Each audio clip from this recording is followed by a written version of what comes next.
គ្រូសុំឆ្នាំស្រុតស្បូន ហ្នឹងហើយ បាទ ប្រវាយនេះក៏ដោយធ្លាក់វាយនេះក៏ដោយមិនទាំងអត់ដៃក៏ដោយពីរឆ្នាំដៃក៏ដោយធានា 100% ទី1 បាទ សបុកក្រង បងក្រង សបុកក្រងយើង បាទ យកមក ទាំងមេទាំង ទាំងមេទាំងពងទាំងកូនទាំងអស់ ដាក់ ទី2ប្រទាលស្បូន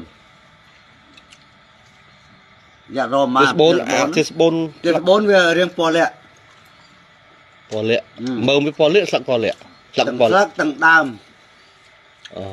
ពណ៌រៀងលាក់យកមកយើងបុកណា បាទយកទីស្បូនយកស្លឹកយកមើល យកមើល យកមើល បុកហើយទឹកវាយើងផឹកតែយើងខ្ចប់ស្បៃ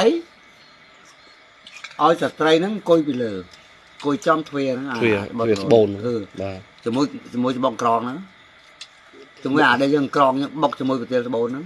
ហើយអង្គុយលុយមកក្រងដែរអត់ទេ អង្គុយទាំងអស់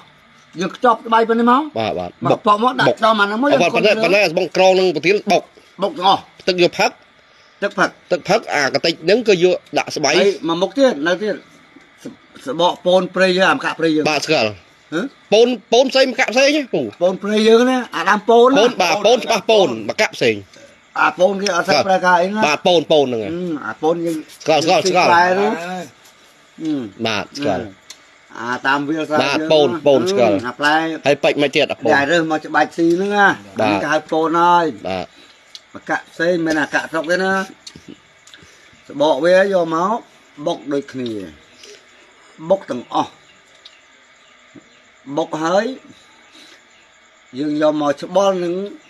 ទឹកអង្ករដូចគ្នាទៀត បកពូនបុកហ្នឹង ទាំងក្រងទាំងប្រទាលស្បូនទាំងអស់យកមកច្បល់នឹងទឹកអង្ករហើយបើចង់មកងាស់ទៅដាំផឹកទៅក៏បានដែរ ដល់ផឹកបានទេ ដាំផឹកបាន តាំងប្រទាលស្បូនផឹក ទាំង អ អ ស់ ស់អាទឹកជូរហ្នឹង អូ ដាក់តែ1លីត្រឲ្យទៅបើឲ្យធ្វើគ្រូឲ្យដាក់1លីត្រទៅចាំសបកពូនប្រទាលស្បូនសបកអង្ក្រង 3មុខ ទាំងមេទាំងកូន បាទ ណា បុកចូលគ្នាទៅ ចូលគ្នាយកតែស្ងោក៏បានយកតែស្ងោ ស្ងោក៏បាន ស្ងោផឹកក៏បាន បុកពូតយកទឹក បើយើងបុកហើយបើមានទឹកលាយទឹកអង្គរ តង្កផង ទឹកអង្គរហ្នឹងយើងអង្គរយើងដាក់តិចទៅ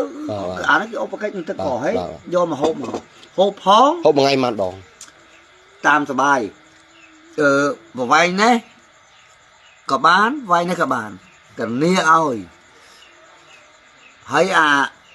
អាងើបឡើងគ្រូ បាទលិនស្បូន ចាញ់ផោម បាទហ្នឹងហើយ អស់តែមួយកែវទេអើយ អូ អញមិនចង់បញ្ចេញទេប៉ុន្តែឯងមកអញបញ្ចេញប្រាប់ទៅ អូ ឲ្យរលុយថាបានលុយពីគេពូនិយាយចឹងនិយាយត្រង់ម្ដងណាបើឡា បាទ ព្រោះអញគ្រូដែរហើយដឹងទៅ តសៀនគ្រូហ្នឹងហើយ បាទ ធម្មតាទេណាព្រោះអញមិនធ្វើគ្រូទេព្រោះអញមិនចេះមិនចេះអាចចេះទេ បាទ អត់ចេះ អត់ចេះប្រហោះចេះអី អត់ចេះផោះទេអញដឹងតែលើកចុចទៅប៉ុណ្ណឹង